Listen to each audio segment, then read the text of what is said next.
talk about this continuing resolution. Now, Congressman, back last Tuesday, one of our reporters, Matt Cover, attended Majority Leader Eric Cantor's pen and pad briefing. And he asked Cantor this question. He said, quote, Leader Cantor, when that bill comes to the floor, meaning the CR, will there be any funding for the health care reform law in it? And Cantor said, quote, will there be any funding for the health care law in it?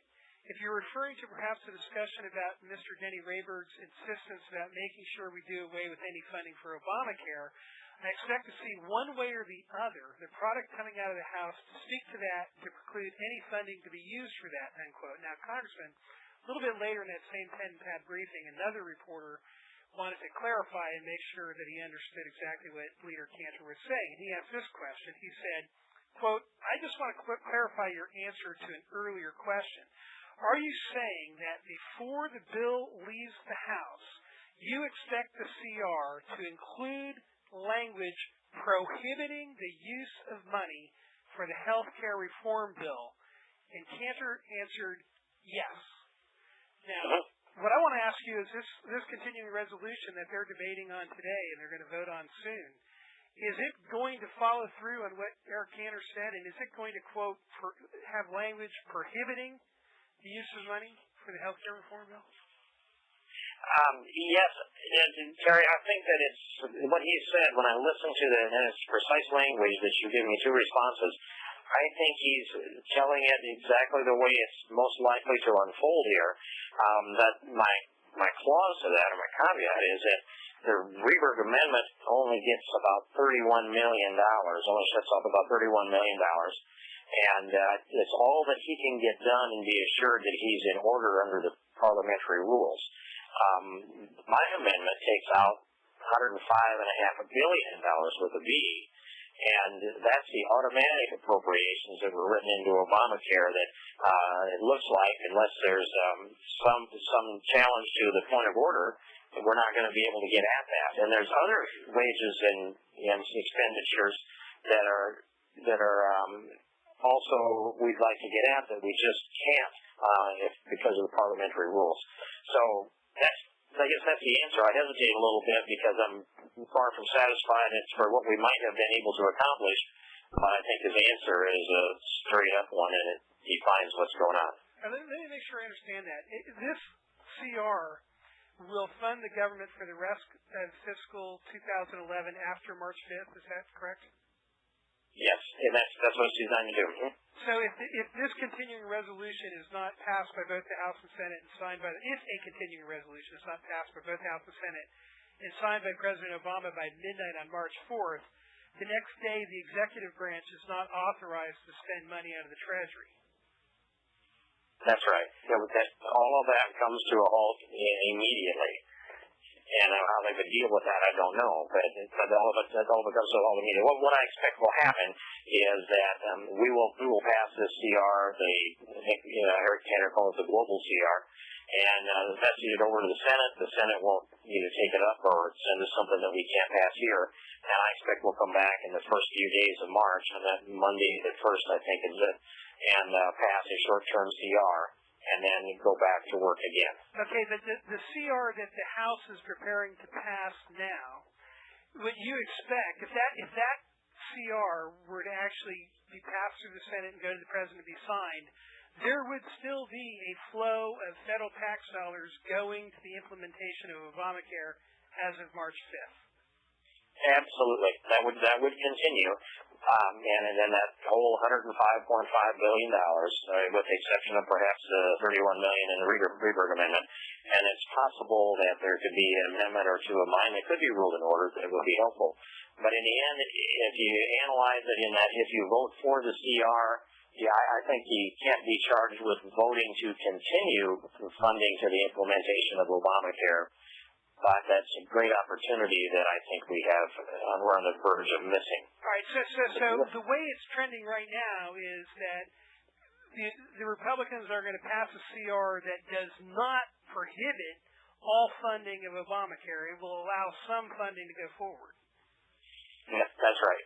And the distinction between these two revenue streams is one stream of revenue flowing to Obamacare is quote-unquote discretionary spending, and the other flow of money is mandatory.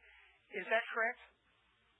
Well, the things that they've defined as mandatory spending, I think that's a made-up term to apply to this that they just pull out of our vernacular.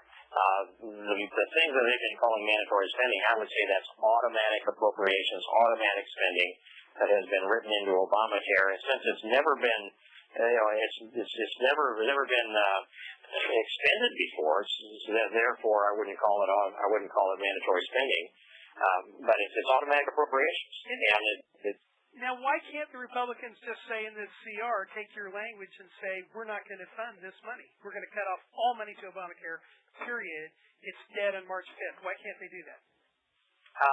That's what I wanted written into the bill. That's what I wanted amended in an appropriations committees working their way up with the CR. They didn't go to the committees for a markup, so I couldn't have an amendment offered at the appropriations committee.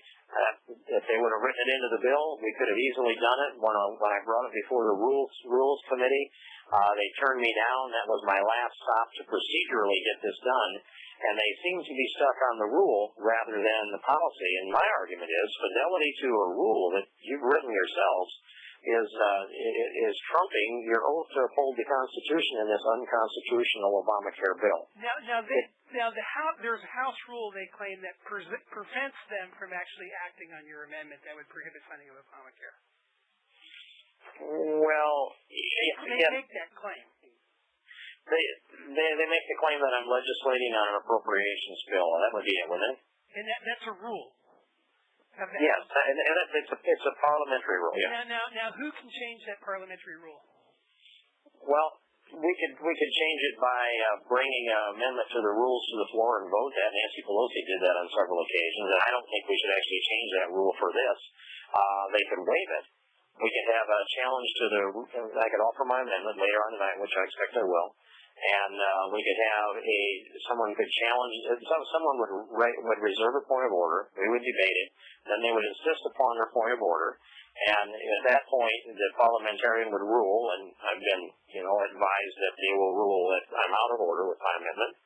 At that point someone could appeal the ruling of the chair, and there might be a motion to table, and then if that motion to table fails, then we'd vote on the appeal. And we could vote down the ruling of the chair, but it takes us to a point where and I'm not very comfortable with that, because it takes us to the point where the majority rules no matter what the rules are. I think that the mistake was made on this, not before this Congress now, but by not allowing my language to be written into the bill, and by not allowing the Rules Committee to protect my amendment. Let me roll you back on that, Congressman. Let's say that we want it to be absolutely deferential to the House rules, which are determined by the majority of people in the House. So, given that if they wanted to, they thought it was a prudent thing to do, the Republican majority could change the rule. So let's stipulate that you don't want to do that, and that's not going to be done. We go back to before the Appropriations Committee actually writes this continuing resolution. In keeping with your understanding of the House rules, at that moment, what could have been done within the House rules to defund Obamacare? You could have easily written my language into the bill. And you believe simply putting your language into the bill in the first place in the Appropriations Committee would have been consistent with the House rules as they now stand?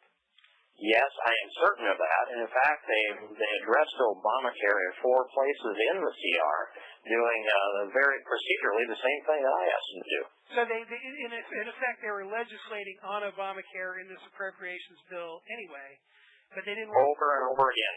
Only they didn't want your legislation, which would absolutely kill it, at least for the rest of this fiscal year. Terry, that's a fact. Now, who is responsible for having made that? Obviously, technically, it would be the majority of people on the Appropriations Committee. But who is responsible for making the decision that not killing Obamacare by defunding it, by writing your language into the bill in the Appropriations Committee would not be done? Who made that decision? Okay. Well, it wasn't an Appropriations Committee decision even technically, because they wrote but they didn't go through committee. They wrote the bill. Technically, you could say the chairman of the Appropriations Committee, Hal Rogers, is the guy that approved it. But here's how this works: is that leadership sits down and talks about it, and staff writes the bill, and they take advice from staff too. So we're saying House Speaker Boehner and Majority Leader Cantor basically they have the authority in the House majority to make the call on this, what's actually going to be in the language of the bill that comes out of the Appropriations Committee. Yes, and I think what happened was that they did not, I just don't think they fully understood the implications of not taking this step, and I don't think they understood how much money was involved. And we had been digging into this for, actually I had laid out the strategy 9 or 10 months ago. We've been digging into this bill for a long time, and I had estimated that this was a number that approached or exceeded $100 billion, but I didn't have the hard number until late last week.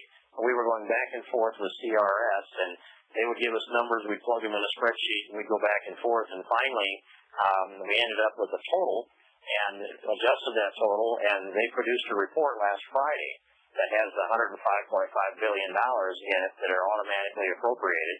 That's if I'd have had that CRS report in my hand, say a week or 2 weeks earlier, I would have had something I could wave around and pound the table with.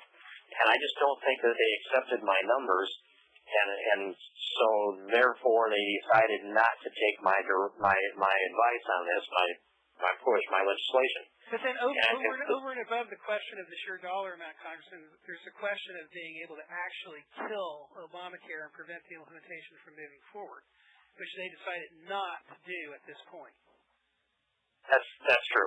They decided not to, and I think if they had a do-over, they would do it. And also, Congressman, given all the criticism of the lack of transparency in the Nancy Pelosi-led Congress and in the Obama administration, why did the Republicans, considering the crucial nature of this funding bill, not have open hearings where the American people could see the process by which the bill was put forward, and members of the committee could offer amendments or language inside the committee, and we could have a public debate about how this thing was being formulated?